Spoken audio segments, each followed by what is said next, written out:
गुरु वो देख। अगर तुम लोग अपने बीवियों के गले में मंगलसूत्र देखना चाहते हो तो चुपचाप ये सारे बिल्स फाड़ दो। तो पहले नदी रही बुझे लया बनाला, अपन छत छोड़ी खाने ला दो ताला। अजय राव तबियत पानी ठीक बनू ए हमके रोकबे डालो होकबे गोंडो को।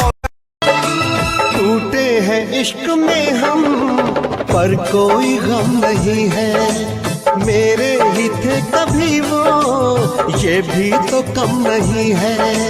धोखा मिला कितना प्यारा है ये चेहरा जिस पे हम मरते हैं, कितना प्यारा है ये।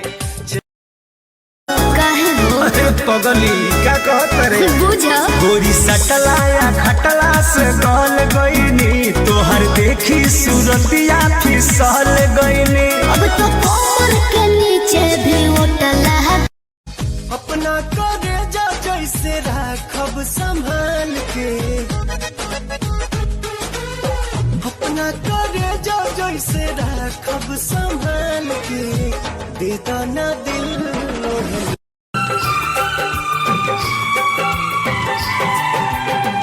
दिन में करार नहीं, नींद गई आंखों से, मुझको तो बांध लिया प्यार की सलाखों से।